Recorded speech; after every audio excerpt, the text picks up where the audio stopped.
Assalamu alaikum. Welcome to my YouTube channel. Hope so you all will be fine. Let's start today's topic. Topic is reactions in which benzene ring is involved. Last lecture में हमने benzene के different reactions देखे थे, जिसमें हमने electrophilic substitution reactions देखा, जिसमें benzene ring stable थी, उसके alternating double and single bonds break नहीं हो रहे थे। जस्ट क्या हो रहा था कि सिंपली कोई सब्स्टिट्यूशन हो रही थी, कोई एक हाइड्रोजन रिप्लेस हो रहा था किसी भी और कंपाउंड से, जैसे कि हैलोजन से या फिर हमारे पास डिफरेंट नाइट्रो ग्रुप्स के साथ। तो वो इलेक्ट्रोफिलिक सब्स्टिट्यूशन रिएक्शन था। अब जो रिएक्शंस हैं इनमें क्या हो रहा है कि बेंजीन जो है, बेंजीन रिंग, उसके alternating double and single bonds जो है वो ब्रेक हो रहे हैं।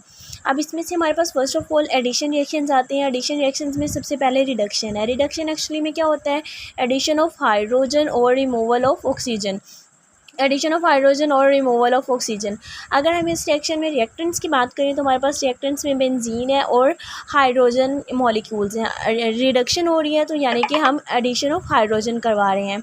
और उसके बाद हमारे पास जो प्रोडक्ट बन रही है डैट इज़ साइक्लोहेक्सेन, यानी कि बेंजीन के रिडक्शन से हमारे पास साइक्लोहेक्सेन बन रही है। इसके लिए हमें क्या कंडीशन चाहिए? हाई टेम्परेचर चाहिए और साथ में प्लाटीनियम चाहिए एसिडिक सोल्यूशन में, या फिर हमें निकल चाहिए 200 डिग्री सेंटीग्रेड टेम्परेचर पे। अब रिएक्शन किस तरह से होगा? बेंजीन रिएक्ट कर रही है 3 हाइड्रोजन के मॉलिक्यूल्स के साथ, इसकी रिडक्शन होगी। यहाँ से क्या होगा कि एक डबल बॉन्ड ये ब्रेक होगा तो एक हाइड्रोजन का मॉलिक्यूल यहाँ पे ऐड हो जाएगा। सिमिलरली यहाँ से डबल बॉन्ड ब्रेक होगा तो एक हाइड्रोजन का मॉलिक्यूल यहाँ पे, एंड ये थर्ड बॉन्ड ब्रेक होगा तो एक हाइड्रोजन का मॉलिक्यूल यहाँ पे। इस तरह से एक बेंजीन रिंग के अंदर 3 हाइड्रोजन के मॉलिक्यूल ऐड हो जाएंगे और कंडीशंस हमने जो ऊपर मेंशन की वो लेनी है, और इन रिटर्न हमारे पास प्रोडक्ट बनेगी that will be cyclohexane. Second one is halogenation.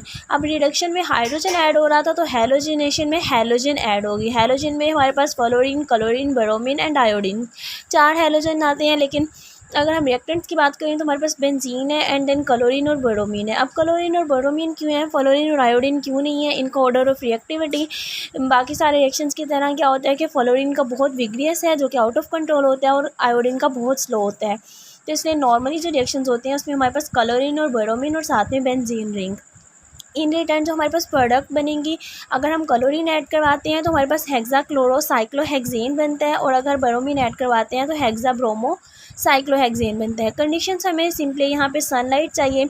अब जब रिएक्शन होगा तो व्हाट विल हैपन, यहाँ पे 3 ब्रोमीन के मॉलिक्यूल्स हैं जब बेंजीन रिंग में एंटर होंगे तो वही डबल बॉन्ड ब्रेक होगा तो एक ब्रोमीन का मॉलिक्यूल यहाँ पे, सेकंड डबल बॉन्ड ब्रेक होगा तो एक ब्रोमीन का मॉलिक्यूल यहाँ पे, और थर्ड ब्रोमीन का मॉलिक्यूल यहाँ पे आ जाएगा। इस तरह से तीनों के तीनों डबल बॉन्ड्स ब्रेक हो जाएंगे और 3 ब्रोमीन के मॉलिक्यूल्स ऐड हो जाएंगे, और इन रिटर्न जो प्रोडक्ट बनेगी डैट विल बी हेक्साब्रोमोसाइक्लोहेक्सेन। हेक्सा का मतलब क्या है कि 6 एंड ब्रोमो मीन 6 ब्रोमीन के मॉलिक्यूल, एंड साइक्लोहेक्सेन हमारे पास जो साइकिल है। तो यहाँ पे हमारे पास प्रोडक्ट बनेगी हेक्साब्रोमोसाइक्लोहेक्सेन। उसको हम C6H6Br6 भी लिख सकते हैं, या इस तरह इसका स्ट्रक्चरल फॉर्मूला भी रिप्रेजेंट कर सकते हैं। ऑर्डर ऑफ रिएक्टिविटी हैलोजन का वही है, फ्लोरीन 2 विग्रियस होते हैं, क्लोरीन ब्रोमीन नॉर्मल रिएक्शन देते हैं, और आयोडीनेशन बहुत स्लो होता है, इसलिए हम नॉर्मली इसको काउंट नहीं करते। थर्ड रिएक्शन जिसमें बेंजीन रिंग इन्वॉल्व होती है डैट इज़ कंबस्टन। कंबस्टन में एक्चुअली में क्या होता है कि किसी चीज़ को टोटली कंबस्ट कर देना या फिर मतलब कि जला देना। ठीक है, अब इसमें क्या है, रिएक्टेंट्स हमारे पास बेंजीन ले रहे हैं और कंबस्टन हमेशा ऑक्सीजन की प्रेजेंस में होगी, तो हमारे पास दूसरा रिएक्टेंट विल बी ऑक्सीजन, और प्रोडक्ट इन रिटर्न हमारे पास कार्बन डाइऑक्साइड एंड वाटर बनता है। इसमें हमें कंडीशंस क्या चाहिए? हमें फ्री सप्लाई ऑफ एयर चाहिए। फ्री सप्लाई ऑफ एयर का मतलब क्या है कि हमें ऑक्सीजन की फ्री अमाउंट चाहिए ताकि हमारे पास बेंजीन कम्प्लीटली बर्न हो सके। अब कंबस्टन की रिएक्शन की अगर हम इक्वेशन देखें तो हमारे पास 2 बेंजीन के मॉलिक्यूल 15 ऑक्सीजन के मॉलिक्यूल्स के साथ रिएक्ट कर रहे हैं, यानी कि हमें 15 ऑक्सीजन के मॉलिक्यूल्स 2 बेंजीन के मॉलिक्यूल्स की ब्रेकडाउन के लिए चाहिए, कंबस्टन के लिए चाहिए, जिसमें टोटली बर्न होती है बेंजीन और कन्वर्ट हो जाएगी कार्बन डाइऑक्साइड एंड वाटर के अंदर, जिसमें से 12 कार्बन डाइऑक्साइड के मॉलिक्यूल्स बनेंगे। 6 एक्चुअली में हमारे पास 2 बेंजीन के मॉलिक्यूल हैं तो उसके अंदर 12 कार्बन होती हैं 2 बेंजीन के मॉलिक्यूल्स में, तो उससे 12 कार्बन से 12 कार्बन डाइऑक्साइड बन जाएंगे ऑक्सीजन के साथ मिलके। बाकी जो हाइड्रोजन है वो वाटर के साथ मिलके हमारे पास 6 वाटर के मॉलिक्यूल्स बना देंगे। ठीक है, इस तरह से कंबस्टन से हमारे पास कार्बन डाइऑक्साइड और वाटर बन जाएगी बेंजीन से। And the fourth reaction is oxidation. अब ऑक्सीडेशन में क्या होता है कि एडिशन ऑफ ऑक्सीजन या फिर रिमूवल ऑफ हाइड्रोजन। अब अगर हम ऑक्सीडेशन बेंजीन की देखें तो ऑक्सीडेशन हमारे पास 3 तरह की आती है। सबसे पहले है कैटालिटिक ऑक्सीडेशन। कैटालिटिक ऑक्सीडेशन में क्या होता है जी हमारे पास रिएक्टेंट्स क्या है इसके अंदर, बेंजीन है और ऑक्सीजन है, यानी कि ऑक्सीडेशन हो रही है तो ऑफ कोर्स ऑक्सीजन के साथ रिएक्ट करेगी बेंजीन और प्रोडक्ट हमारे पास मैलिक एसिड बनता है। अब इसके लिए हमें कंडीशंस क्या चाहिए, इसके लिए हमें V2O5 एक्चुअली में एज अ कैटालिस्ट चाहिए और 450 डिग्री टेम्परेचर चाहिए।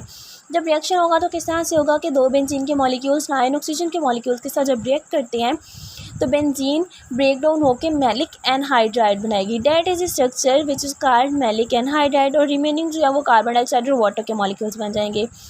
अब ये जो मैलिक एनहाइड्राइड है वो वाटर के साथ रिएक्ट करता है और मैलिक एसिड में कन्वर्ट हो जाता है। तो हमारे पास कैटालिटिक ऑक्सीडेशन की फाइनल प्रोडक्ट जो बनती है दैट इज़ बेंजीन कन्वर्ट हो रही है मैलिक एसिड के अंदर।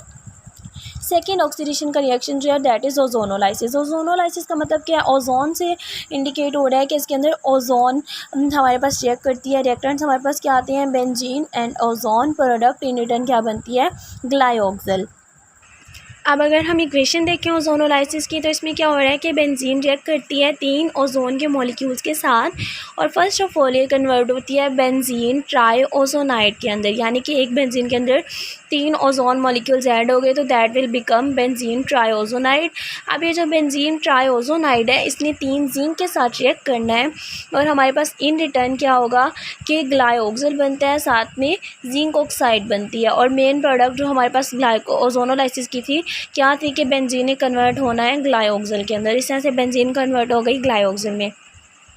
And the third oxidation reaction is side chain oxidation. Side chain oxidation क्या है, नेम इंडिकेट कर रहा है कि यहाँ पे बेंजीन रिंग की बजाय बेंजीन के साथ जो साइड चेन अटैच होती है वो ऑक्सीडाइज होगी। किस तरह से, अब इसमें जो रिएक्टेंट्स लेते हैं that will be alkyl benzene plus oxygen. Alkyl benzene last में हमने जो 2 ऑक्सीडेशन देखी उनमें हमारे पास सिंपली बेंजीन ऑक्सीजन के साथ रिएक्ट करी थी, यहाँ पे हम अल्काइल बेंजीन ले रहे हैं, जिसका मतलब है कि जो बेंजीन के साथ अल्काइल ग्रुप है या अल्काइल चेन है वो रिएक्शन में ऑक्सीडाइज होगी। प्रोडक्ट हमारे पास क्या बनती है इन रिटर्न, बेंजोइक एसिड्स।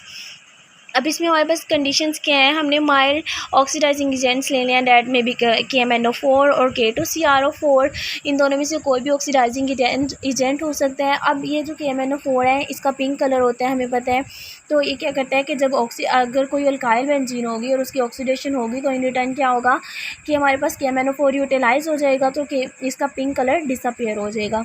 तो इसको एज अ टेस्ट यूज़ कर सकते हैं कि इधर हमारे पास बेंजीन है या अल्काइल बेंजीन है। तो इसके लिए हम क्या करते हैं कि रिएक्शन करवाते हैं, रिएक्शन में कंपाउंड जो भी हमें चेक करना होता है वो लेते हैं और साथ में KMnO4 ऐड करते हैं। अगर तो उसका कलर डिस्चार्ज हो जाता है that's mean that is alkyl benzene. अगर डिस्चार्ज नहीं होता तो इसका मतलब है कि ये बेंजीन है, क्योंकि बेंजीन तो KMnO4 या K2CrO4 के साथ ऑक्सीडाइज नहीं होती, वो स्ट्रॉन्गली कह लें कि स्टेबल कंपाउंड है, तो उसके लिए हमारे पास स्ट्रॉन्ग ऑक्सीडाइजिंग एजेंट चाहिए। ये माइल्ड ऑक्सीडाइजिंग एजेंट होते हैं, ये अल्काइल चेन को तो ऑक्सीडाइज कर लेते हैं लेकिन बेंजीन रिंग को नहीं कर पाते। तो इस तरह से हम चेक कर सकते हैं कि हमारे पास अल्काइल बेंजीन है या सिंपली बेंजीन है।